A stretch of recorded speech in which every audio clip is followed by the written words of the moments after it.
ইমাম আবু হানিফাকে পিটাইতেছে মায়ের সামনে। আমাদের ইমামে আজম আবু হানিফা রাহমাতুল্লাহি আলাইহি তৎকালীন বাদশা কারাগারে ঢুকিয়েছিল। দৈনিক ইমাম আবু হানিফাকে 100 বেতাঘাত করত আর বলতো, এ নোমান ইবনে আবু হানিফা, শোন, তুই আমার পক্ষে ফতোয়া দে, আমি হকের পক্ষে আছি, সত্যের পক্ষে আছি। ইমাম আবু হানিফা বলেছেন, না না, তুমি অত্যাচারী বাদশা, তুমি স্বৈরাচারী বাদশা, তোমার পক্ষে আমি ফতোয়া দিতে পারি না। এই কথা বলতো। প্রতিদিন ইমাম আবু হানিফাকে 100 করে বেতাঘাত করা হতো। এক একটা বাড়ির চোটে ইমাম আবু হানিফার শরীর ফেটে রক্ত বের হয়ে যেত, পুরো শরীর রক্তাক্ত হয়ে যেত। একদিন ইমাম আবু হানিফার মা জেলখানায় গেলেন তার সন্তানকে দেখার জন্য। যে দেখেন অত্যাচারী বাদশার পুলিশেরা ইমাম আবু হানিফাকে পিটাইতেছে মায়ের সামনে। ইমাম আবু হানিফার অত্যাচার দেখে মনে করেছিল ওই বাদশা ইমাম আবু হানিফার মা কষ্ট পায়া বলবে, বাবারে, বাদশা যা বলে তার কথা মেনে নে। কিন্তু ইমাম আবু হানিফার মা ডাক দিয়া বলে, সন্তান শোনো, তোমাকে যদি অত্যাচারী বাদশা মারতে মারতে জুলুম করতে করতে যদি শহীদ করে ফেলে, তারপরে অত্যাচারী বাদশার সামনে মাথা নত করবে না। আল্লাহু আকবার, জোরে বলেন আল্লাহু আকবার। ইমাম আবু হানিফা কোরআনের জন্য রক্ত দিয়েছিলেন, দ্বীনের জন্য রক্ত দিয়েছিলেন, ঠিক কিনা বলেন? মুসলমান, আপনাদেরকে আমার বোঝানোর উদ্দেশ্য হলো, আল্লাহ তাআলা প্রত্যেকটা মানুষকে দুনিয়ার জমিনে দায়িত্ব দিয়া পাঠাইছেন। এই দায়িত্ব যদি আমরা পালন না করি, কাল হাসরের ময়দানে আল্লাহর কাছে জবাব দিতে হবে, ঠিক কিনা বলেন? দেখেন আল্লাহ রসুল বিশ্বনবী কেমন করে দায়িত্ব পালন করেছেন। মক্কার কাফেররা এত বড় বড় প্রস্তাব দিলেন, আল্লাহ রসুল কোন প্রস্তাবে সাড়া দিলেন না, তাদের প্রস্তাবকে প্রত্যাখ্যান করলেন। একা একা আল্লাহর নবী মক্কার কাফের বিরুদ্ধে বিরুদ্ধাচরণ শুরু করে দিলেন। চরম পর্যায়ে পৌঁছে গেল আল্লাহ রসুলের উপরে অত্যাচার। চরম পর্যায়ে মক্কার কাফেররা আল্লাহ রসুলের বিরুদ্ধে নির্যাতন শুরু করে দিলেন। এমন কোন জায়গা নাই আল্লাহর নবীকে তারা অত্যাচার করে নাই, অথচ আল্লাহর নবী ছিলেন রহমাতুল লিল আলামিন, ঠিক কিনা বলেন? কেমন নির্যাতন করেছিলেন আল্লাহর নবী, আল্লাহ নবীর উপরে মক্কার কাফেররা। আল্লাহ রসুল একদিন ঘরের মধ্যে জামা মোবারক খুলেছেন। আম্মা জান আয়েশা রাদিয়াল্লাহু তাআলা আনহা আল্লাহর নবীকে খালি গায়ে দেখে আম্মা জান আয়েশা আল্লাহ রসুলের পিঠ মোবারকে হাত দিয়া বলেন, ওগো আল্লাহর নবী, ছোটবেলায় কি আপনার বসন্ত হয়েছিল কিনা? ছোটবেলায় কি আপনার কুষ্ঠরোগ হয়েছিল কিনা? আল্লাহ নবী বললেন, আয়েশা, এই কথা তুমি কেন বললা? আম্মা জান আয়েশা রাদিয়াল্লাহু তাআলা আনহা বলেন, ওগো আল্লাহ রসুল, আপনার পিঠের মধ্যে অসংখ্য দাগ, শতে শতে দাগ আপনার পিঠের মধ্যে। এই দাগগুলো কিসের দাগ? এই কথা বলার সাথে সাথে আল্লাহর নবীর চোখ দিয়া ঝরঝর করে পানি পড়তেছে। আম্মা জান আয়েশা ডাক দিয়া বলেন, লিমা তাবকি ইয়া রাসূলুল্লাহ, ওগো আল্লাহর পয়গম্বর, আপনি কান্না করেন কেন? আল্লাহর পয়গম্বর বলে, আয়েশা, আমি আল্লাহর এমন একজন পয়গম্বর, আমার শরীরের মধ্যে মাছি মশা বসাকে আল্লাহ হারাম করে দিয়েছে, আর তুমি বলতেছো আমার শরীরে কুষ্ঠরোগ হয়েছিল, বসন্ত হয়েছিল। না গো আয়েশা, আমার শরীরে বসন্তের দাগ না, কুষ্ঠরোগের দাগ না। আমি এই কোরআনের দাওয়াত দেওয়ার জন্য তায়েফের ময়দানে গিয়েছিলাম। তায়েফের কাফেরা আমাকে এমন ভাবে পাথর মেরেছিল, এক একটা পাথরের আঘাতে আমার শরীর সেই দিন ক্ষত বিক্ষত হয়েছে। একমাত্র এই কোরআনের জন্য, আল্লাহর জমিনে কোরআনের আইন বাস্তবায়ন করার জন্য, ঠিক কিনা বলেন?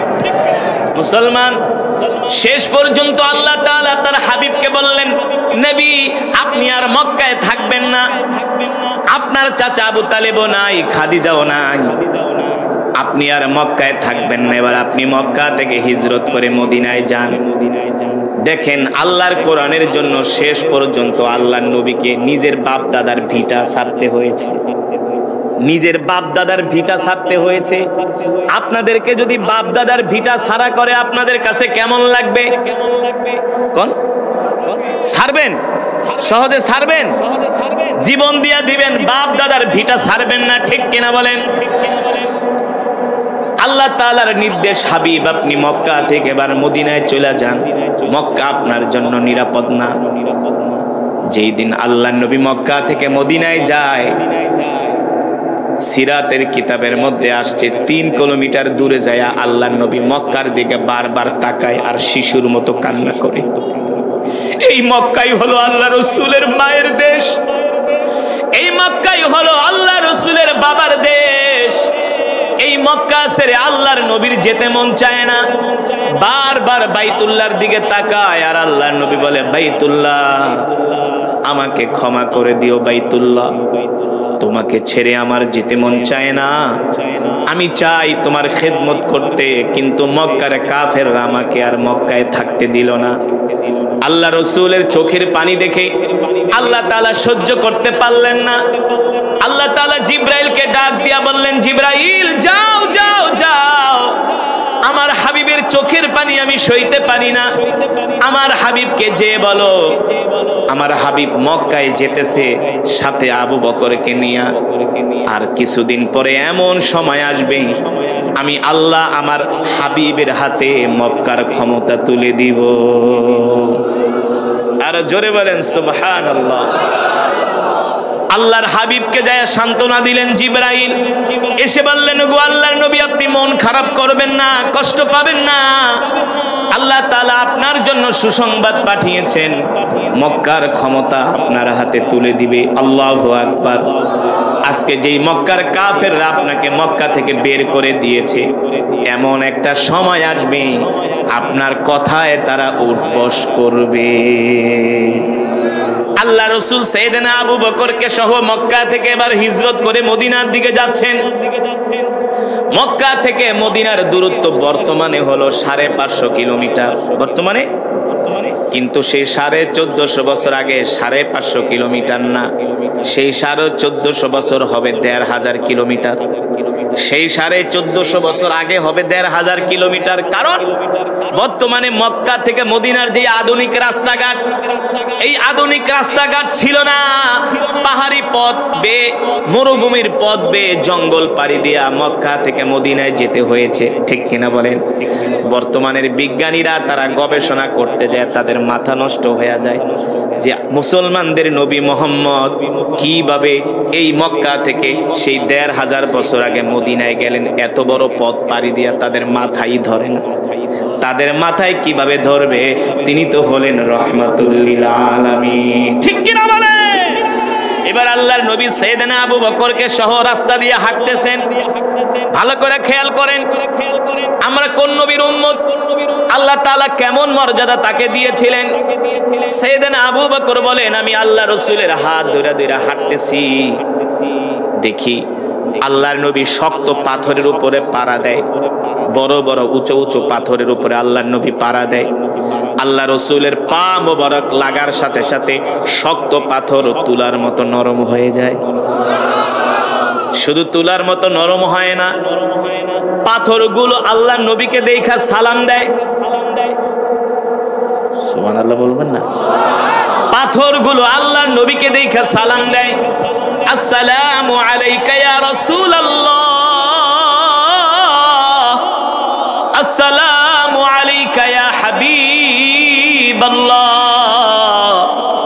আল্লাহর নবী ডাক দিয়া বলে, পাথর সালাম দিলা কারণ কি? পাথর বলে, কেন সালাম দিব না? আপনি কি মনে করছেন আপনাকে আমরা চিনি নাই? আপনি শুধু মানুষের নবী না, আপনি আমাদেরও নবী। আল্লাহ তাআলা ডাক দিয়া বলে, পাথর রে, তোমরা তো শক্ত পাথর পাড়া দিলাম নরম হয়ে গেল, কারণ কি? বলে, আপনি যদি শক্ত পাথরের উপরে পাড়া দেন আপনার কষ্ট হবে, এই কারণে আমরা আপনার সম্মানে, আপনার আরামের জন্য শক্ত পাথর তুলার মতো নরম হয়ে গেছি, কারণ আপনি হলেন আল্লাহর নবী, আমাদেরও নবী। সুবহানাল্লাহ বলেন। শুধু এখানেই শেষ নয়, রাস্তার গাছগুলো দেখা আল্লাহর নবীকে সালাম দেয়, রাস্তার গাছগুলো দেখে আল্লাহর নবীকে সালাম দেয়। আল্লাহর নবী রাহমাতুল লিল আলামিন সাইয়েদনা আবু বকর বলেন, নবীজি রাস্তা দিয়ে হাঁটতেছে, দেখি আকাশের মেঘমালাগুলো আল্লাহর নবীকে সালাম দেয়। আল্লাহর নবীর গায়ে কোনো রৌদ্রের আলো লাগে না, রৌদ্রের তাপ লাগে না। সাইয়েদনা আবু বকর বলেন, ৩-৪ দিন সফর করতে করতে দেখি আল্লাহর নবী ক্লান্ত হয়ে গেছেন। আমার কাছে খাবার দাবার যা ছিল সব শেষ হয়ে গেছে। আল্লাহ নবী ডাক দিয়া বললেন, ইয়া আবা বকর আনা আতশানুন জিদ্দান আনা জাইউন জিদ্দান। আবু বকর আতিনি মাআন। আবু বকর আপনার কাছে কোনো খাবার দাবার আছে কিনা? সাইয়েদনা আবু বকর বলে, গো আল্লাহর নবী আমার কাছে কোনো খাবার নাই, যত খাবার এনেছিলাম সব শেষ হয়ে গেছে। আল্লাহ রাসূল বলে, আতিনি মাআন, একটু পানি দাও, অন্তত পক্ষে পানি দেন।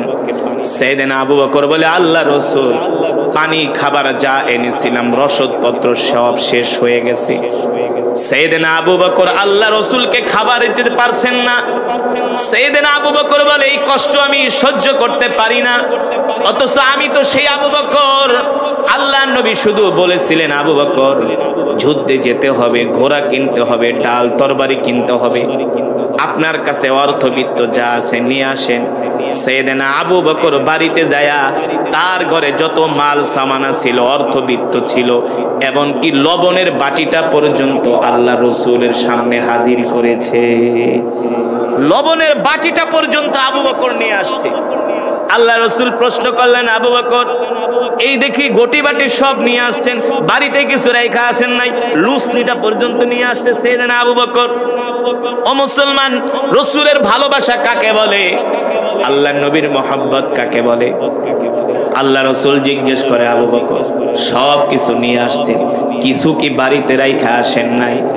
সাইয়েদনা আবু বকর বলে, ওগো আল্লাহর রাসূল বাড়িতে আল্লাহর রাসূলকে রেখে এসেছি। জোরে বলেন সুবহানাল্লাহ। সাইয়েদনা আবু বকর বলেন, যে রাসূলের জন্য আমি এত কিছু কোরবানি করেছি, আজকে আল্লাহর রাসূল আমার কাছে খাবার চায়, আল্লাহর নবীকে আমি খাবার দিতে পারি না, এর চেয়ে কষ্ট আমার কাছে কিছু হতে পারে না। এবার আল্লাহর নবী ডাক দিয়া বলে, আবু বকর দেখেন তো আশেপাশে কোনো বাড়ি ঘর দেখা যায় কিনা। সাইয়েদনা আবু বকর বলেন, মনে মনে ভাবেন, শত শত কিলোমিটার মরুভূমি, মানুষ তো দূরের কথা, এখানে তো কোনো জীব জন্তুও দেখা যায় না। আল্লাহ নবী এখানে বাড়ি ঘরের কথা বললেন, কারণ কি? নিশ্চয়ই এর মধ্যে কোনো রহস্য আছে, ঠিক কিনা বলেন? নিশ্চয়ই এর মধ্যে কোনো রহস্য আছে। আল্লাহ রাসূলের জবান দিয়া যদি কোনো কথা বের হয়, আল্লাহ রাসূলের জবান দিয়া দোয়া বের হতে দেরি, কবুল হতে দেরি নাই, কবুল হতে দেরি নাই, ঠিক কিনা বলেন? সাইয়েদনা আবু বকর বলেন, আল্লাহর নবী আমাকে এই কথা বলার পরে আমি 10 কদম দিতে দিতে দেখি মরুভূমির মধ্যে একটা ঘর দেখা যায়। আর জোরে বলেন সুবহানাল্লাহ। দেখেন সাইয়েদনা আবু বকর বলেন, আল্লাহর নবীর জবান দিয়া শুধু এই কথাটা বের হয়েছে, আমি 10 কদম দেওয়ার পরে দেখি মরুভূমির মধ্যে একটা ঘর দেখা যায়। আমি এতটা আনন্দিত হলাম, আমি এতটা খুশি হলাম, আল্লাহ রাসূলকে ডাক দিয়া বললাম, ওগো আল্লাহর নবী উনজুর ইলাল আমাম, নবীজি সামনের দিকে তাকায় দেখেন, ওই যে মরুভূমির মধ্যে একটা ঘর দেখা যায়। আল্লাহর নবী বললেন, আবু বকর চলেন আমরা ওই বাড়িতে যায়া কিছুক্ষণের জন্য আশ্রয় নিব, ওদের বাড়িতে আমরা মেহমানদারি গ্রহণ করব, আমরা আরাম করব, তারপরে রৌদ্র যখন কমবে আমরা মদিনার দিকে যাত্রা শুরু করব। দেখি ওই বাড়িতে যাবার পরে কোনো খাবার দাবার পাওয়া যায় কিনা, কোনো পানি ঠানি পাওয়া যায় কিনা। এবার আল্লাহর নবীকে নিয়ে সাইয়েদনা আবু বকর মরুভূমির ওই বাড়ির মধ্যে গেলেন। বাড়ির কাছে যখন গেলেন দেখলেন বাড়ির দরজাটা ভিতর থেকে লাগানো। বাড়ির দরজা, এই বিশ্বাস হলো সাইয়েদনা আবু বকরের, কিন্তু ওই মহিলা তো আর জানে না তার বাড়িতে কে আসছে, সে তো ঘরের মধ্যেই বসে আছে। সাইয়েদনা আবু বকর বলে, তুমি অনুমতি দাও, দুধ দোয়ানোর দায়িত্ব আমাদের। একবার বলে, দুইবার বলে, অনুমতি দেয় না। তিনবার বলার পরে মহিলা রাগ কইরা বলে, হে পথিক, কথা বিশ্বাস করো না, অসুস্থ বকরি, দুধ দেবে কোত্থেকে? হাঁটতেই পারে না, চলতেই পারে না। এবার চতুর্থবারের সময় মহিলা রাগ কইরা বলে, ঠিক আছে যাও, পারলে তোমরা দুধ দোয়ায়া খাও, আমার কোনো আফসোস নাই, কিন্তু শোনো, পারবা না, পারবা না। অসুস্থ বকরি, বকরির মালিক আমি তো বকরিকে ভালো করে চিনি, জানি। আল্লাহ রসুল বললেন, আবু বকর, উম্মে মাবাদ থেকে একটা পাত্র আনেন। সাইয়েদনা আবু বকর বলল, বোন একটা পাত্র দাও। সাইয়েদনা আবু বকরের কথা শুনে উম্মে মাবাদ বলে, দুধই দিবে না, আবার পাত্র দিয়া কি করবা? আল্লাহ রসুল বলে, শুধু পাত্র আনেন। এবার সাইয়েদনা আবু বকর বলে, বোন পাত্র দাও, পাত্র দাও। ছোট্ট একটা পাত্র ঘর থেকে দিয়েছেন। ছোট্ট পাত্র দেখা আল্লাহ নবী মুসকে মুসকে হাইসা বলে, আবু বকর, এত ছোট পাত্রে হবে না, বড় পাত্র আনেন। এত ছোট পাত্রে হবে না, বড় পাত্র আনেন। সাইয়েদনা আবু বকর চতুর্থবার বলে, বোন একটা বড় পাত্র দাও। মহিলা আরো রাগ করছে, কে মিয়া, বলতেছি বকরি অসুস্থ, দুধ দেয় না, আবার বড় পাত্র? হ্যাঁ, আমার সাথে কি মজা শুরু করছো নাকি? আমার কথা বিশ্বাস হয় না। সাইয়েদনা আবু বকর বলে, বোন মেহেরবানি করে একটা বড় পাত্র দাও। যখন ঘরের থেকে বড় একটা পাত্র বের করে দিছে, পাত্রটা বের করার সময় ঘরের দরজাটা একটু ফাঁকা হয়েছে না, একটু ফাঁকা করে যখন ঘরের দরজাটা ফাঁকা করে বড় পাত্র দিলেন, উম্মে মাবাদ বলে, হঠাৎ করে আমার চোখ চলে গেল যুবক মুহাম্মদের দিকে। আল্লাহি রব্বিল কাবা, রবের কাবার কসম খায়া বলি, যখন যুবক মুহাম্মদের উপরে আমার চোখের নজর পড়ল, আমি আমার চোখের নজর ফিরাইতে পারি না, কারণ এত সুন্দর মানুষ আমি আমার জীবনে আজ পর্যন্ত কোনোদিন দেখি না। জোরে বলেন সুবহানাল্লাহ। উম্মে মাবাদ বলে, আমি যুবক মুহাম্মদের চেহারার দিকে তাকাই আর রাত্রবেলা পূর্ণিমার চাঁদের কথা মনে করি। উম্মে মাবাদ বলে, আল্লাহর কসম করে বলি, ওই চাঁদের চেয়েও যুবক মুহাম্মদ সুন্দর। কেমন সুন্দর? উম্মে মাবাদ বলে, আমি যুবক মুহাম্মদের দিকে যখন তাকাইলাম, দেখি তার চোখগুলো এত সুন্দর, তার চুলগুলো এত সুন্দর, তার চেহারাটা এত সুন্দর, তার গলার আওয়াজ এত সুন্দর, তার শরীর থেকে ঘাম ঝরতেছে, আমি দেখি প্রতিটা ঘামের ফোঁটা মুক্তার মতো চিকচিক করতেছে। আল্লাহু আকবার। ওই যুবক মুহাম্মদ যখন আমার বাড়িতে ঢুকছে, সাথে সাথে তার শরীরের ঘ্রাণে আমার বাড়িটা পুরো ঘ্রাণ ছড়ায় গেছে। আমার কাছে মনে হলো এটা দুনিয়ার কোনো ঘেরান না, মনে হয় জান্নাতের খুশবুর ঘেরান বের হইতেছে। আমার নবী এত সুন্দর নবী, আমার নবীর মতো এত সুন্দর করে আল্লাহ তাআলা দুনিয়াতে কোনো মানুষ, কোনো পয়গম্বর কেউ বানায় নাই, ঠিক কিনা বলে? বানাইছে। পয়গম্বর ইউসুফ আলাইহিস সালাম ছিলেন অনেক সুন্দর। কি অনেক সুন্দর ছিলেন পয়গম্বর ইউসুফ আলাইহিস সালাম। কেমন সুন্দর ছিলেন এটা মিশরের মানুষদেরকে আপনি না দেখলে বুঝবেন না।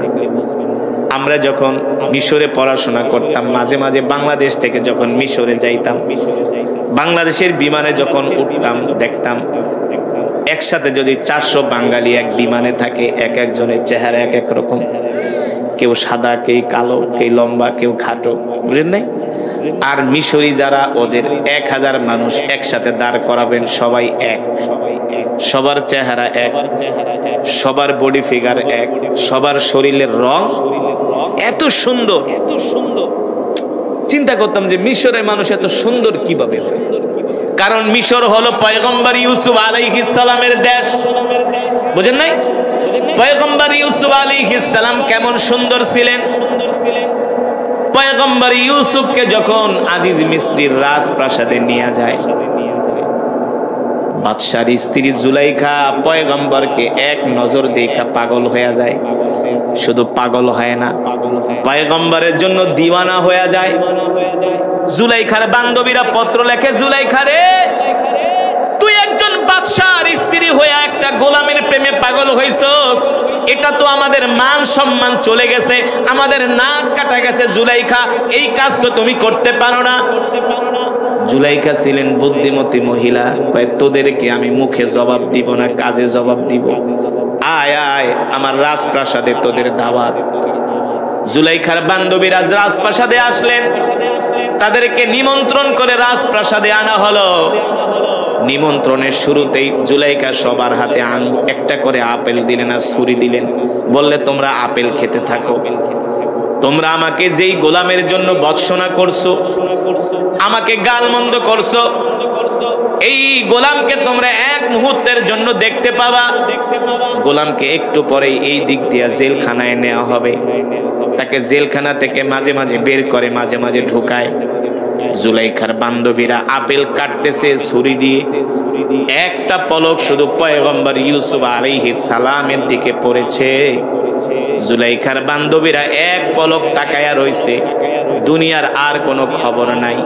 আপেল কাটতে কাটতে আপেল কাটা শেষ, এবার এক একজনের আঙ্গুল কেটে রক্ত বের হচ্ছে। জুলাইখা ডাক দিয়া বলে, বান্ধবীরা দিলাম আপেল কাটতে, আপেল খাইবা, আঙ্গুল দিয়া রক্ত বের হয় কেন? জুলাইখার বান্ধবীরা বলে, বান্ধবীরে কি দেখাইলি, এটা তো মানুষ না, মনে হয় আসমান থেকে ফেরেশতা নাইমা আসছে। মানুষের চেহারা এত সুন্দর হতে পারে না। আল্লাহু আকবার, জোরে বলেন আল্লাহু আকবার। জুলাইখা বলে, বান্ধবীরা আমি কোন গোলামের প্রেমে পাগল হইছি তোমরা তো জানো না। এই গোলামের মতো এত সুন্দর মানুষ আমি আজ পর্যন্ত দেখি নাই।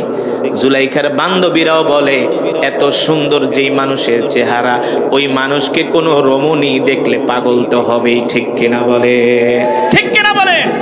এবার আম্মা জান আয়েশা বলেন, পয়গম্বর ইউসুফকে দেখা মিশরের রমণীরা আপেল কাটতে যে আঙ্গুল কেটে ফেলেছে, তারা জমি আমার স্বামী মুহাম্মদ সাল্লাল্লাহু আলাইহি সাল্লামকে দেখতো, শুধু আঙ্গুল কাটতো না, কলিজা কেটে ফেলতো, তারপরও আল্লাহ রাসূলের চেহারা থেকে নজর ফিরাতে পারতো না। আল্লাহু আকবার। এত সুন্দর ছিলেন আপনার আমার নবী। পৃথিবীর যত সৌন্দর্য, সব সৌন্দর্য আল্লাহ তাআলা আমার নবীকে দান করছে, বুঝেন নাই? পৃথিবীর যত সৌন্দর্য, সব সৌন্দর্য আল্লাহ তাআলা আমার নবীকে দান করছে। আমার নবীর মতো এত সুন্দর কইরা আল্লাহ তাআলা পৃথিবীর কোনো মানুষ, কোনো পয়গম্বরকে সৃষ্টি করে নাই। এত সুন্দর ছিলেন আল্লাহর নবী। উম্মে মাবাদ বলে, আমি দেখি যুবক মুহাম্মদের প্রতিটা ঘামের ফোঁটা হীরামণি মুক্তার মতো চিকচিক করতেছে। আল্লাহু আকবার।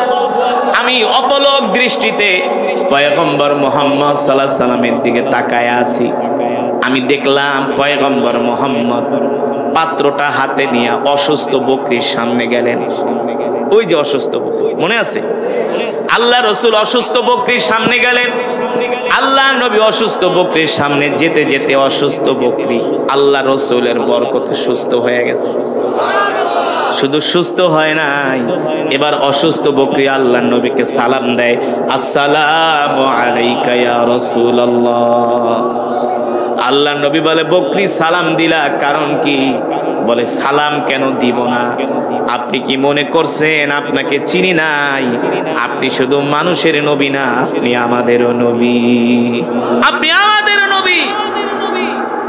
এবার বকরি আল্লাহ নবীকে ডাক দিছে। আল্লাহ নবী বকরিকে ডাক দেয়, এদিকে আয়। বকরি দৌড় দিয়ে আল্লাহ রাসূলের কাছে চলে আসছে। বকরি বলে, ওগো নবী, আপনার কাছে আমার কিছু দুঃখের কথা বলবো। বলে, কি দুঃখ বলবি? বলে, আপনি তো শুধু মানুষের নবী না, আপনি আমাদেরও নবী। আমার দুঃখের কথা আপনার কাছে না বললে এর কোনো সমাধান হবে না। আল্লাহ নবী বলে, বলো বকরি। এবার বকরি আল্লাহ রাসূলের কাছে তার মুখ নিয়ে কানের কাছে আল্লাহ রাসূলের কাছে বকরি তার মনের দুঃখগুলো বলতেছে, আর বকরির চোখ দিয়া ঝরঝর করে পানি পড়তেছে। বকরি বলে, ওগো নবীজি, দেখেন আমার মালিক আমি অসুস্থ হওয়ার কারণে আমাকে ঘাস খাওয়ায় না, ঠিক মতো খাবার দাবার দেয় না, আমার আদর যত্ন করে না। আজকে আমি আপনাকে দেখার সাথে সাথে সুস্থ হয়ে গেছি। আল্লাহু আকবার। আপনি যদি না আসতেন তাহলে আমি সুস্থ হতাম না, আপনাকে দেখার পরে আমি সুস্থ হয়ে গেছি। আল্লাহ রসুল বলল, বকরি আমি তোমার জন্য দোয়া করে দিলাম, জীবনে তুমি আর কোনোদিন অসুস্থ হবে না। এবার আল্লাহ নবী বললেন, বকরি আমরা দুইজন মুসাফির মক্কা থেকে আসছি, মদিনায় যাব, তোমার থেকে একটু দুধ দোয়াবো, অনুমতি দিবা কিনা? সুবহানাল্লাহ। এবার বকরি তার দুই ঠ্যাং দুই দিকে দিয়া স্তনটা বের করে দিছে, বলে নবীজি আপনি আমার থেকে দুধ দহন করেন। এবার আল্লাহ নবী বিসমিল্লাহ বলা ওই বকরির স্তনে হাত দেওয়ার সাথে সাথে দুধে ওই বকরির স্তনটা ভরপুর হয়ে গিয়েছে। বকরি বলে, নবীজি আর দুধের ভার সামলাতে পারি না, তাড়াতাড়ি করে আমার থেকে দুধ দোয়ান। উম্মে মাবাদ ঘর থেকে দেখতেছে, তাকায় তাকায় উম্মে মাবাদ বলে, অসুস্থ বকরি দুধ দিবে কোত্থেকে? সেই বকরির স্তন দুধে ভরপুর হয়ে গেছে। এবার আল্লাহ রসুল নিজে বকরি থেকে দুধ দহন করতেছে, দুধ দোয়াতে দোয়াতে বড় পাত্রটা ভরে গেছে।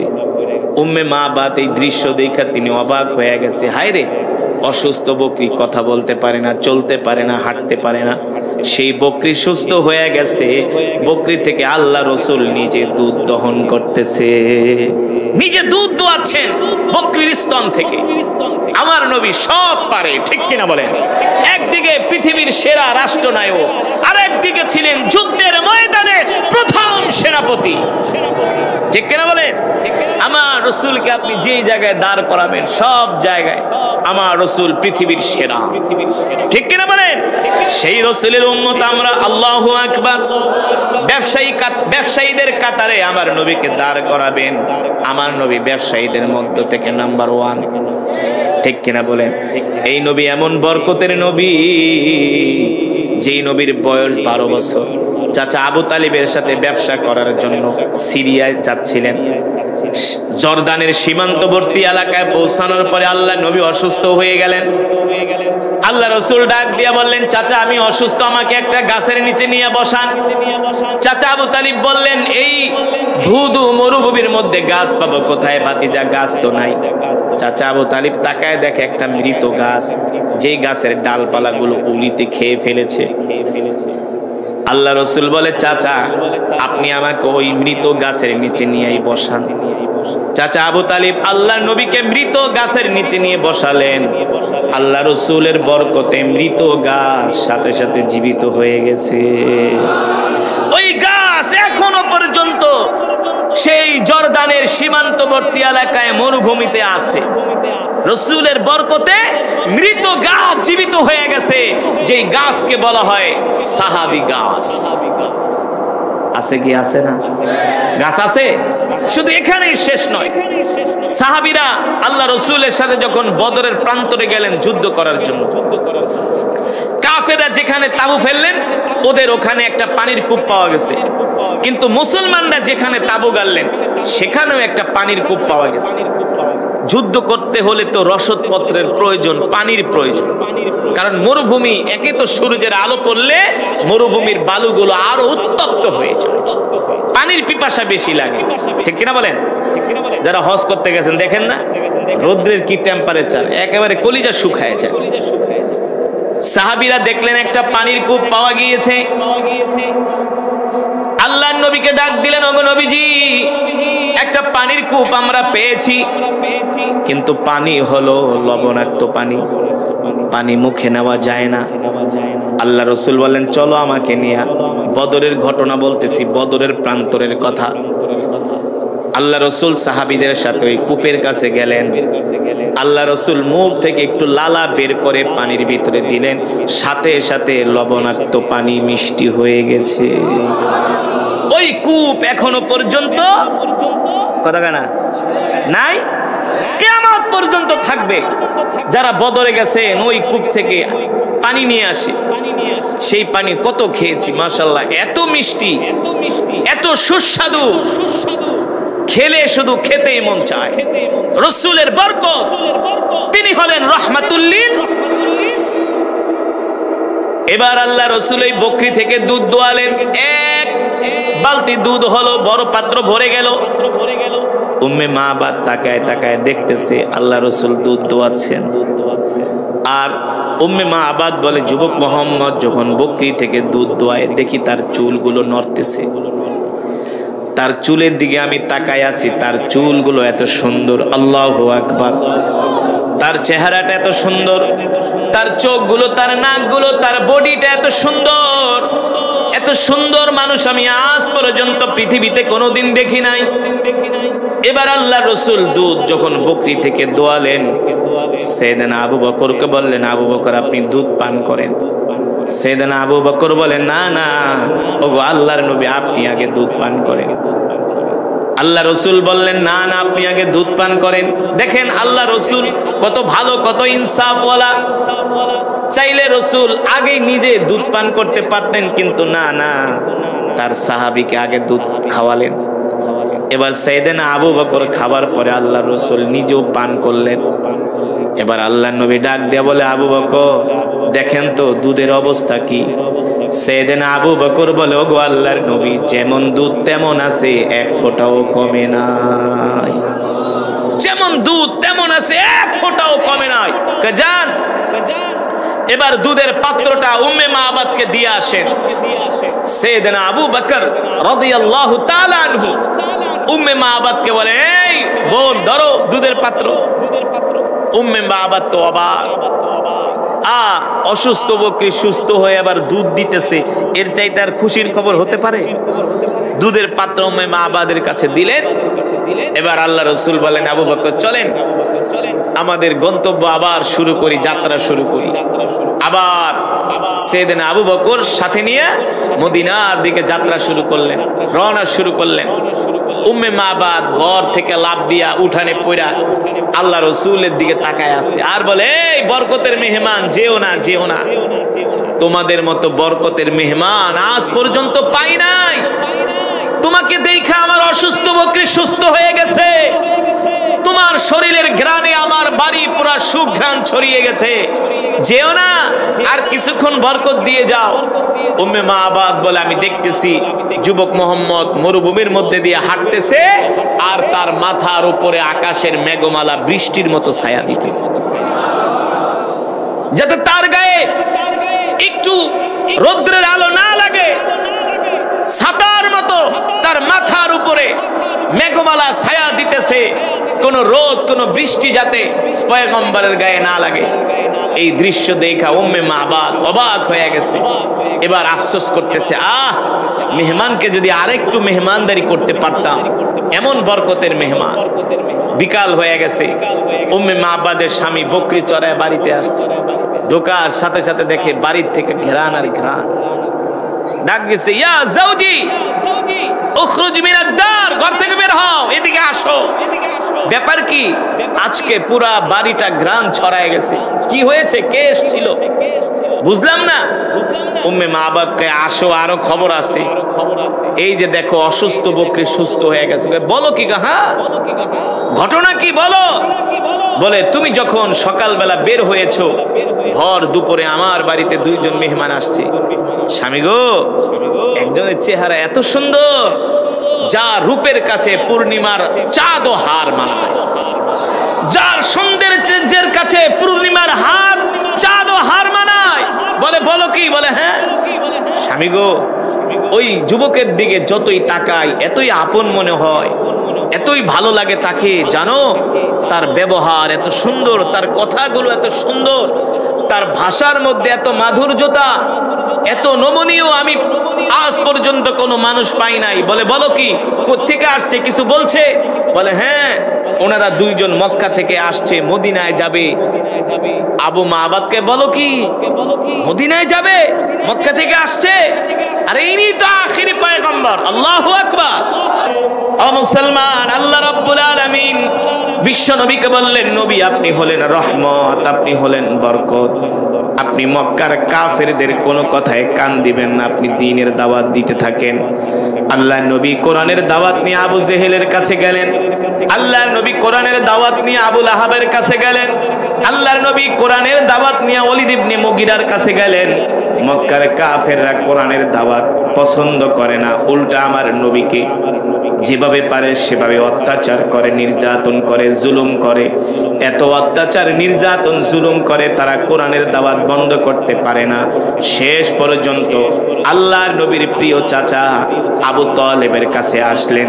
আবু তালেবের কাছে এসে বললেন, এ আবু তালেব শোনেন, আমরা আপনাকে সম্মান করি, শ্রদ্ধা করি, আপনি আমাদের নেতা, আপনার কাছে আমরা একটা বিচার নিয়ে আসছি, নালিশ নিয়ে আসছি। চাচা আবু তালিব তো জানেন মক্কার কাফেররা কি নালিশ নিয়ে আসছে, ঠিক কিনা বলেন? কারণ চাচা আবু তালিব ছিলেন আল্লাহ রসুলের জন্য একটা শক্ত খুঁটি, বুঝেন নাই? আল্লাহ রসুলের চাচা আবু তালেব যতদিন বেঁচে ছিলেন ততদিন মক্কার কাফেররা আল্লাহর নবীর দিকে চোখ তুলে তাকানোর সাহস পায় নাই। আবু তালেব ছিলেন একজন পাওয়ারফুল নেতা। কার রক্ত? আব্দুল মুত্তালিবের রক্ত, ঠিক কিনা বলেন? যে আব্দুল মুত্তালিব ছিলেন বাইতুল্লাহর মুতাওয়াল্লি, বুঝেন নাই? এই চাচা আবু তালিব ছিলেন আল্লাহ রসুলের একজন শক্ত খুঁটি। মক্কার কাফেররা মনে করলো এত কিছু করি মুহাম্মদকে কোরআনের দাওয়াত থেকে দূরে সরাইতে পারি না। দেখি শেষ পর্যন্ত আবু তালিবের কাছে, এবার আবু তালিবের কাছে এসে বলে, আবু তালিব শোনো, মুহাম্মদকে কোরআনের দাওয়াত বন্ধ করতে বলো। আবু তালিব বলল, এই কথা আমি ভাতিজাকে বলতে পারবো না। আর শুনে রাখো, আমি আবু তালেব যতদিন বেঁচে আছি আমার ভাতিজার দিকে যে চোখ তুলে তাকাবে আমি তার চোখ উঠায় ফেলবো। এত সাহস ছিলেন চাচা আবু তালেবের। কিন্তু হারামজাদা টাইপের মানুষ ছিলেন আবু লাহাব। ওই ছিলেন বদমেজাজি। কি ছিলেন? বদমেজাজি। বদমেজাজি কিছু নেতা আছে না, হুজুরদের দেখতে পারে না, কোরআনের কথা শুনতে পারে না। আপনারা দেখেন নাই? এমন বদমেজাজি নেতা আমি নিজে দেখেছি। আলেমদের নাম শুনলি ওর শরীরের মধ্যে চুলকানি শুরু হয়ে যায়। কোরআনের কথা শুনতে পারে না, কিন্তু মমতাজের গান খুব মজা লাগে, ঠিক কিনা বলেন? আবু লাহাব ছিলেন এই টাইপের।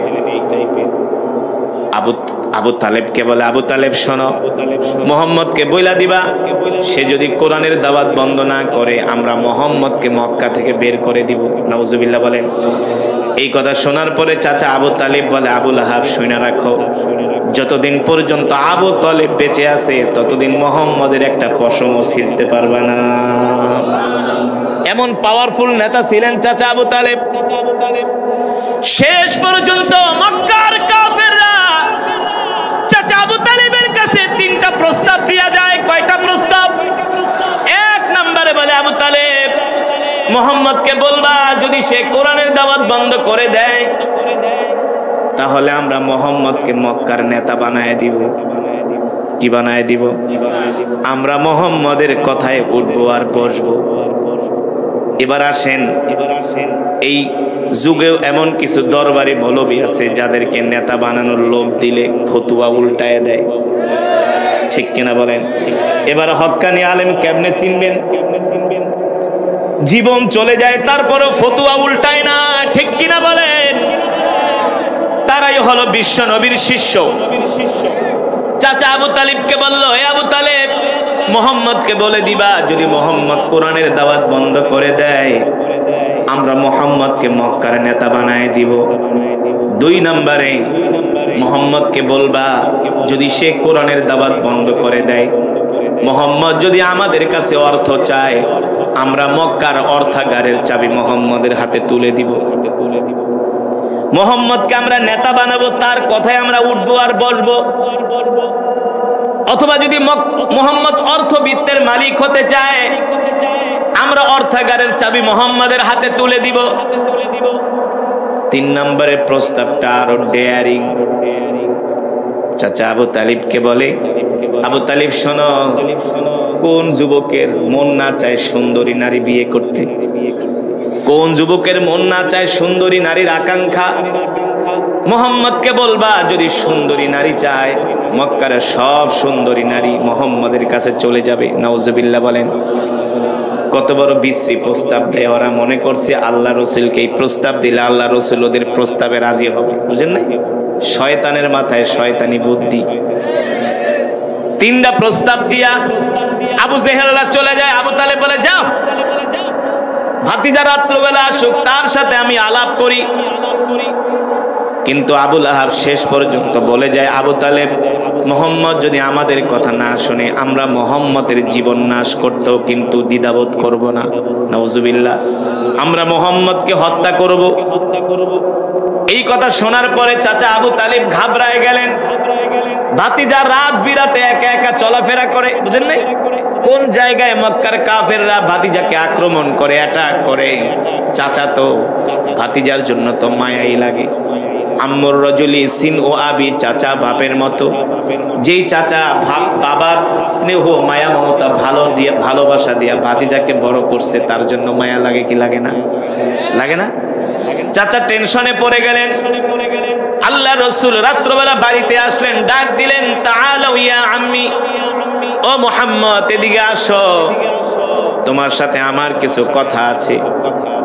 এবার চাচা আবু তালিবের সামনে বসলেন। দেখলেন চাচা আবু তালিবের চেহারাটা কেমন যেন বিমর্ষ দেখা যায়। আল্লাহ রসুল জিজ্ঞেস করলেন, চাচা কি হয়েছে? চাচা আবু তালিব বলে, ভাতিজা শোনো, আজকে রাত্রে আমার বাড়িতে মক্কার বড় বড় নেতারা আসছিল।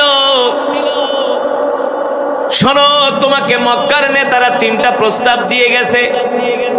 1 নম্বরের প্রস্তাব হলো, তুমি যদি কোরআনের দাওয়াত বন্ধ করে দাও, মক্কার কাফেররা তোমাকে নেতা হিসাবে মেনে নিবে। কি করবে? নেতা হিসাবে মেনে নিবে। 2 নম্বরে, তুমি যদি অর্থ চাও, মক্কার কাফেররা তোমাকে অর্থে বিত্তের মালিক বানায় দিবে। 3 নম্বরে তারা বলেছে, যদি সুন্দরী নারী চাও, তোমাকে সুন্দরী নারী দেওয়া হবে। এই কথা শোনার পরে আল্লাহ রসুলের চোখগুলো লাল হয়ে গেলেন। চাচা আবু তালিবের দিকে ডাক দিয়া বলে, চাচা শুনে রাখেন, লাম্মা রাআল কমারা ইয়ামিনি ওয়াশ শামসা ইয়াশিমালি, লাম্মা রাআল কমারা ইয়ামিনি ওয়াশ শামসা ইয়াশিমালি।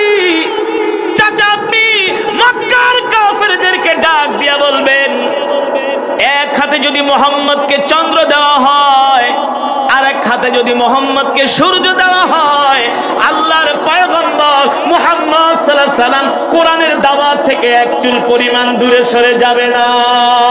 আল্লাহু আকবার।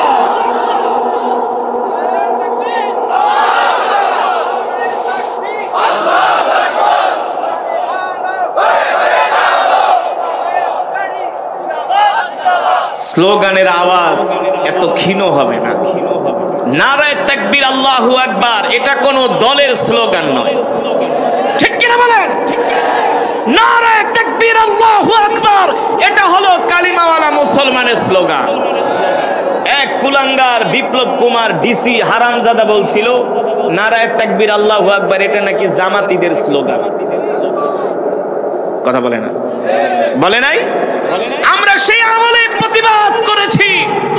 নারায়ে তাকবীর, আল্লাহু আকবার, এটা কোন দলের স্লোগান নয়, এটা কোন জাতির স্লোগান নয়, এটা হলো 250 কোটি মুসলমানের স্লোগান। ঠিক কিনা বলেন?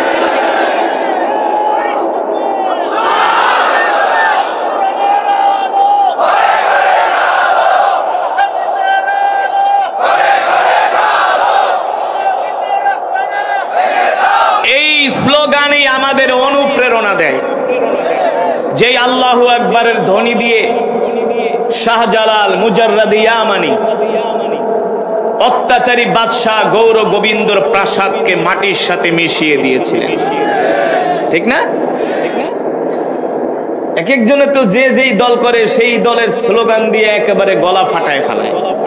আর নারায়ে তাকবীর, আল্লাহু আকবার, এই স্লোগান জবান দিয়ে আসে না। কারণ কি? শয়তান মুখ চাই কথা বলে। তারা চায় না আমরা আল্লাহর প্রশংসা করি। ঠিক কিনা বলেন? মুসলমান আল্লাহর বান্দারা,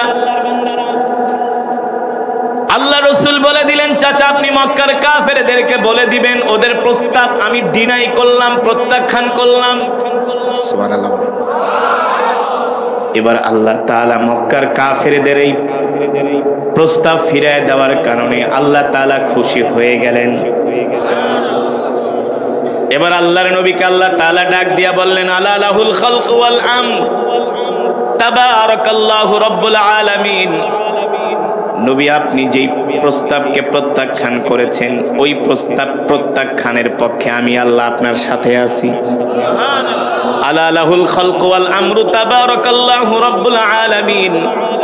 আপনি মক্কার কাফেরদেরকে ডাক দিয়া এবার তাদের সামনে ঘোষণা করে দেন, এ মুসলমান একবার চিন্তা করেন, কত মৌলবীরা হক কথা বলতে পুলিশরে ভয় পায়, র্যাবেরে ভয় পায়, আর্মিরে ভয় পায়, নেতাদেরকে ভয় পায়, ঠিক কিনা বলেন? আল্লাহ রসুল একা একা, ওনলি ওয়ান, মক্কার জমিনে তার সাথে কেউ ছিলেন না, আল্লাহর নবী একা। সেই নবী মক্কায় দাঁড়ায়া বলতেছেন, এ মক্কার কাফেররা শুনে রাখো, আলা লাহুল খালকু ওয়াল আমরু তাবারাকাল্লাহু রাব্বুল আলামিন। আমি আল্লাহর পয়গম্বর মুহাম্মদ সাল্লাল্লাহু আলাইহি সাল্লাম তোমাদের সামনে ঘোষণা করতেছি, মক্কার কাফেররা শুনে রাখো, আলা লাহুল খালকু ওয়াল আমরু তাবারাকাল্লাহু রাব্বুল আলামিন। আমি আল্লাহর পয়গম্বর মুহাম্মদ সাল্লাল্লাহু আলাইহি সাল্লাম ঘোষণা করতেছি, আজ থেকে আসমান যার আইন চলবে তার, জমিন যার বিধান চলবে তার, ঠিক কিনা বলেন? আমি আপনাদের সামনে যেই কোরআন পড়েছি, এই কোরআন শুধু খতম পড়ার জন্য নাজিল হয় নাই। খতম পড়ার জন্য কি শুধু কোরআন নাজিল হয়েছে? কথা বলে না। শুধু কি মিলাদ পড়ার জন্য কোরআন নাজিল হয়েছে? দোকান দিবেন, এক খতম কোরআন পড়ায়া দোকান উদ্বোধন করবেন, এই কারণে কোরআন নাজিল হয় নাই। হ্যাঁ, এই কোরআন দিয়া বাপ মরে যাবে, 40 দিন পরে খতম পড়াবেন 40 জন ইমাম দাওয়াত দিয়া, 10টা গরু জবাই করায়া ইউনিয়নের 50,000 মানুষকে খাওয়াইবেন। আল্লাহর কসম করে বলি, এই কারণে কোরআন নাজিল হয় নাই। এই কোরআন শুধু পানি পড়া আর জার ফুক দেওয়ার জন্য নাজিল হয় নাই। এবার আসেন, কি জন্য কোরআন নাজিল হয়েছে? কেন বলেন, কেন নাজিল হয়েছে কোরআন? এই কথাই মুসলমান জানে না। আপনি 100-র মধ্যে 99 জন মুসলমানকে জিজ্ঞেস করবেন কোরআন নাজিল হয়েছে কি কারণে, আলেম ছাড়া। কিন্তু কোরআন নাজিল হয়েছে তো কোরআন দিয়া ওয়াজ করবো আর মিলাদ পড়বো আর জার ফুক দিব। তারা বোঝে না কোরআন আল্লাহ তাআলা কেন নাজিল করেছেন। আল্লাহ তাআলা বলতেছেন, হাবিব আমি আল্লাহ আপনার উপর যে কোরআন নাজিল করেছি, এই কোরআন দিয়ে আপনি রাষ্ট্র পরিচালনা করবেন, ঠিক কিনা বলেন?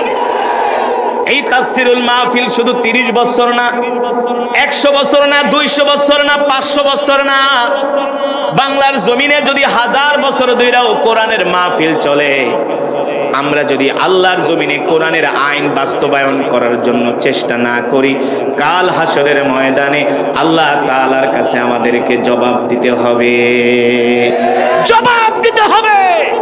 আল্লাহ প্রত্যেকটা মুসলমানকে ধরবে। আমি তোমাদেরকে কোরআন কেন দিয়েছিলাম? শুধু তেলাওয়াতের জন্যই না, এই কোরআন দিয়ে সংসদ চলবে, এই কোরআন দিয়ে মন্ত্রণালয় চলবে, এই কোরআন দিয়ে সচিবালয় চলবে, ঠিক কিনা বলেন? এই কোরআন হলো মুসলমানের সংবিধান।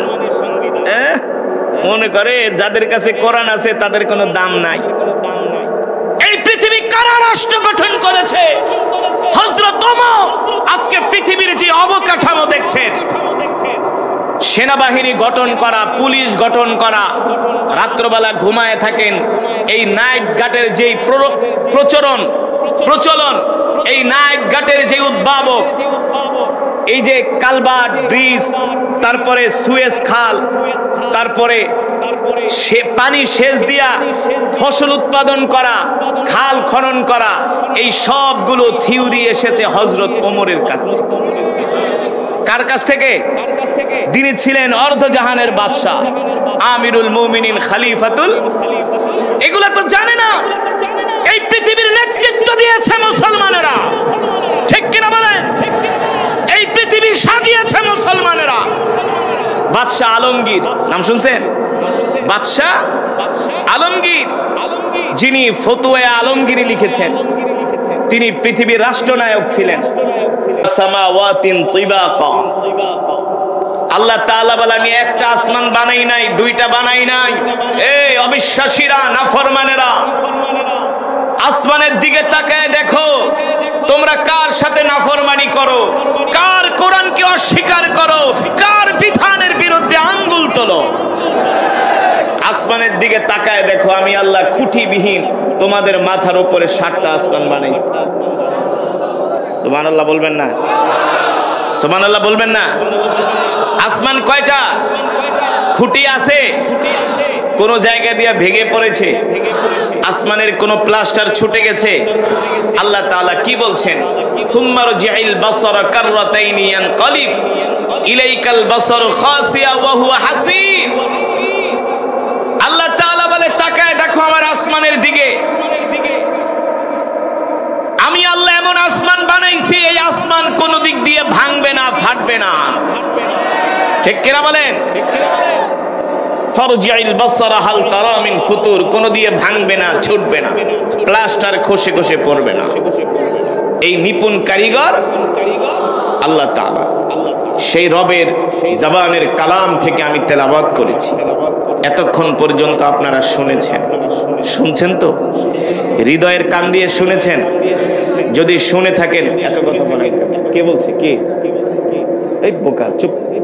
একবার পড়া হয়েছে না, আবার এটা সিস্টেম, কথা বলে না বয়ানের মাঝখানে। যেটা বলেছিলাম, আপনারা যদি হৃদয়ের কান দিয়ে কোরআন শুনে থাকেন, এক এক হরফে 10টি করে নেকি পেয়েছেন। কয়টা? কোরআনকে ভালোবাসেন কতটুকুন? যেই কোরআনের জন্য আমরা জীবন দিতে পারি। ঠিক কিনা বলেন? শুধু মুখেই ঠিক নাকি অন্তরেও আছে? আল্লাহ কবুল করুন। তাহলে এই কোরআনের বয়ান যতক্ষণ চলবে ওঠাউঠি করা যাবে না। মোনাজাত দিয়ে আমরা একসাথে যাব। এতটুকুন ইমানের পাওয়ার আছে? ধৈর্য আছে? হ্যাঁ, না শয়তানের ফাঁদে পড়বেন? এখন ইবলিস শয়তান বলবে এই মাঠের বাইরে আয়, যে তেলাওয়াত শুনছস আর বয়ান শোনার দরকার নেই, তুই বেহেশতে গেছস গা। বুঝেন নাই? শয়তান আপনাকে প্যান্ডেল থেকে বের করায়া কইবেলা একটা বিড়ি টান দে, বিড়ি টানতে টানতে সোজা বাই জায়গা, হুজুর গো কথা শুনিস না, কথা কেনা। শয়তানে লাস্টে যদি না পারে তাহলে কব দোস্ত একটু বাইরে আয়, আয় এক কাপ চা খায় আবার যাইস, মানে নেক্সট শুরুতে ধোকা দেয়। যে যেভাবে শয়তান যাকে যেভাবে ধোকা দেওয়া দরকার শয়তান ঠিক তাকে সেভাবেই ধোকা দেয়। ঠিক কিনা বলেন? বলখের বাদশাহ ইব্রাহিম ইবনে আদহাম, নাম শুনছেন? নাম শুনছেন?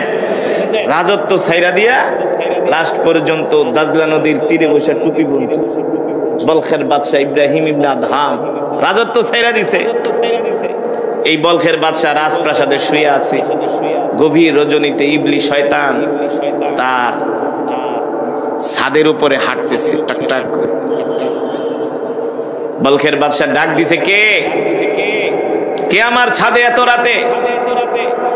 কয় বাদশাহ আমি জিবরাইল। ইবলিস শয়তান কি কয়? কে আমি জিবরাইল। কে আমার ছাদে কেন? আল্লাহ আমার আপনার কাছে পাঠাইছে, আপনার আজকে আর ফজরের নামাজ পড়া লাগবে না, আপনি যতদিন বাঁচবেন আর ফজর পড়া লাগবে না, আপনি বেহেশতে গেছেন গা। বলখের বাদশাহ কয় পারলে সামনে আয়, সামনে আয়, গজারি দিয়ে এমন পিটান পিটামু, কারণ মানুষের কাছে কোনোদিন ওহী আসতে পারে না, ওহী আসে নবীদের কাছে। ঠিক কিনা বলেন? তার মানে বলখের বাদশারে নেক্সট শুরুতে ধোকা দিতে চেয়েছি। এইভাবে শয়তান ধোকা দিবে, আমরা শয়তানের ফাঁদে পা ইনশা। শেষ মোনাজাত দিয়ে আমরা কারা কারা বাড়িতে যাইতে রাজি আছে হাত উঠে আল্লাহকে দেখাই। হাত সোজা করেন, ইমানদারের মতো সোজা করেন, মুনাফিকের মতো না। হাত সোজা করেন, ফুল সোজা করেন, এভাবে লাড়ান, ব্যায়াম করেন, বলেন আল্লাহ, আরো জোরে বলেন আল্লাহ। আমাদের কবুল করে নেন, গুনাহগুলো মাফ করে দেন, শেষ মোনাজাত দিয়ে যাওয়ার তৌফিক দেন। মাশাআল্লাহ, হাত নামান। মুসলমান, আল্লাহ তাআলা আমাদেরকে দুনিয়াতে পাঠিয়েছেন তার গোলামি করার জন্য। ঠিক কিনা বলেন? আজকে আমরা মুসলমানরা আল্লাহর গোলামি করি না, শয়তানের গোলামি করি। কথা বলেন। আজকে যদি বাংলাদেশের মুসলমান আল্লাহর গোলামি করত, তাহলে বাংলার জমিনে কোরআনের আইন কায়েম হতো। আমার আগে একজন বক্তা বললেন, এক এক হুজুর এক এক কথা বলে, আমরা কোন দিকে যাব বলছে না? আমি বলি এক এক হুজুরে এক এক কথা বলে, ঠিক আছে, মাছে ভেজাল, তরকারিতে ভেজাল, গোস্তে ভেজাল। বাংলাদেশে আলেমদের মধ্যেও কিছু ভেজাল আলেম আছে, আছে কি আছে না? নাই? আলেমদের মধ্যেও ভেজাল আলেম আছে। যারা হক্কানি আলেম তাদেরকে চিনে নিতে হয়। যারা হক্কানি আলেম তাদেরকে মানুষ দেখলেই বোঝে যে এই লোকটা হকের উপরে আছে। প্রত্যেক যুগে যুগেই কিছু দরবারি আলেম ছিল, হালুয়া রুটি খাওয়াই না আলেম ছিল। বিগত সরকারের আমলেও কিছু দরবারি হালুয়া রুটি খাওয়ানো আলেম ছিল, যে কিনা শেখ হাসিনাকে বেহেশতে পাঠায় দিছে, বেহেশতের সার্টিফিকেট দিয়ে দিছে। অথচ পৃথিবীর কোনো মানুষকে বেহেশতের সার্টিফিকেট দিতে পারে না, ঠিক কিনা বলেন? পারে? হয়তোবা আমরা তার আমল আখলাক চরিত্র দেখা বলতে পারি লোকটা আল্লাহওয়ালা, না লোকটা আল্লাহওয়ালা, আল্লাহ তাআলা তাকে জান্নাত দিতে পারে, কিন্তু সরাসরি বলতে পারি না সে জান্নাতে চলে গেছে, ঠিক কিনা বলেন? এবার প্রশ্ন করবেন, হুজুর তাহলে বুঝবো কিভাবে কোন হুজুর আল্লাহওয়ালা হক্কানি আলেম, কার কথা আমরা শুনবো? আজকের থেকে মনে রাখবেন যে আলেমরা সর্ব অবস্থায় বিপদে থাকুক সুখে থাকুক, জালেমের চক্ষু শুল হোক না কেন, যে আলেমরা জালেমের সামনে, অত্যাচারী বাদশার সামনে দাঁড়ায়া, অথবা যেই আমলে অত্যাচারী বাদশা থাকে সেই আমলে যারা অত্যাচারী বাদশার বিরুদ্ধাচরণ করে তারাই হলো হক্কানি আলেম, ঠিক কিনা বলেন? যারা আল্লাহর জমিনে আল্লাহর কোরআনের রাজ কায়েম করতে চায় তারাই হলো হক্কানি আলেম, ঠিক কিনা বলেন? আলেমদের স্বপ্নই হলো, আল্লাহওয়ালাদের স্বপ্নই হলো, ধার্মিক মুসলমানদের স্বপ্নই হলো আল্লাহর জমিনটা আল্লাহর কোরআন দিয়ে চলবে। কথা বলে না? আমেরিকার আইনে এই দেশ চলবে না, ব্রিটিশের আইনে এই দেশ চলবে না, এই দেশ চলবে আল্লাহর কোরআনের আইনে। এই আল্লাহর কোরআনের আইনের কথা যে আলেম বলবে সেই হলো একমাত্র হক্কানি আলেম, ঠিক কিনা বলেন? কিন্তু দেখবেন বাংলাদেশে এমন কিছু আলেম আছে যারা শুধু মাটির নিচের ওয়াজ করে, মাটির উপরের ওয়াজ করে না। কারণ মাটির উপরের ওয়াজ করলে তো শাসক অসন্তুষ্ট হয়, ঠিক কিনা বলেন? বিগত সরকারের আমলে আলেম ওলামারা জেল খেটেছেন নিজের পরিবারের জন্য না, কোনো ক্ষমতার জন্য না, পদ পদবীর জন্য না, শুধু হক কথা বলার কারণে, কোরআনের কথা বলার কারণে, ঠিক কিনা বলেন? ইসলামে যেটা হারাম বিষয়, ভাস্কর্যের বিরোধিতা করার কারণে, মূর্তির বিরোধিতা করার কারণে আলেমদেরকে জেলে যেতে হয়েছে। এবার বোঝেন আপনি কোন আলেমদেরকে অনুসরণ করবেন। যেই আলেমরা জেলে গিয়েছে, যেই আলেমরা ফাঁসির রশি গলায় নিয়েছে, তারাই হলো হক্কানি আলেম, ঠিক কিনা বলেন? মুসলমান, ঠিক আল্লাহ রাব্বুল আলামিন এই কারণেই তো বিশ্ব নবীর উপরে আল্লাহ কোরআন নাজিল করেছেন, ইন্না আনজালনা ইলাইকা যিকরা লিতুবাইয়িনা লিন-নাস। আল্লাহ তাআলা বিশ্ব নবীর উপরে কোরআন নাজিল করলেন আর বললেন, নবী আমি আল্লাহ আপনাকে যে কোরআন দিয়েছি এই কোরআন দিয়ে আপনি মক্কার কাফেরদেরকে দাওয়াত দেন। আল্লাহর নবী মক্কার কাফেরদেরকে কোরআন দিয়া দাওয়াত দিতে লাগলেন। আল্লাহর নবী মক্কার কাফেরদেরকে কোরআন দিয়া দাওয়াত দেন। মক্কার কাফেররা কোরআনের দাওয়াত গ্রহণ করে না, উল্টা বিশ্ব নবীকে তারা মিথ্যাবাদী বলে গালি দেয়, ঠিক কিনা বলেন? একদিকে মক্কার কাফেররা বলে আল্লাহর নবীকে মিথ্যাবাদী, আল্লাহর নবীকে জাদুকর, দিকে আল্লাহ তাআলা বলেন, হাবিব আপনি মক্কার কাফেরদের কথায় আপনি কান দিবেন না, মন খারাপ করবেন না। মক্কার কাফেররা আপনাকে বলে মিথ্যাবাদী, জাদুকর, আর আমি আল্লাহ বলি ওমা আরসালনাকা ইল্লা রাহমাতাল লিল আলামিন। আল্লাহু আকবার। আল্লাহ তাআলা বলেন নবী আপনি হলেন রহমত, আপনি হলেন বরকত। ও মুসলমান, যেই কোরআনের কথা বলার কারণে আবু জেহেলদের চোখে আল্লাহর নবী শত্রু হয়েছিলেন, ঠিক কিনা বলেন? বাংলার জমিনে এই কোরআনের কথা বললে কিছু মুসলমানের কাছে সহ্য হয় না, কিছু মুসলমানের কাছে ভালো লাগে না। আছে কি আছে না? জোরে বলেন, আছে কি আছে না? সুতরাং যারা আমরণ কোরআনের কথা বলে যাবে, দ্বীনের কথা বলে যাবে, তারাই হলো হক্কানি আলেম, তারাই হলো বুজুর্গ আল্লাহওয়ালা, ঠিক কিনা বলেন?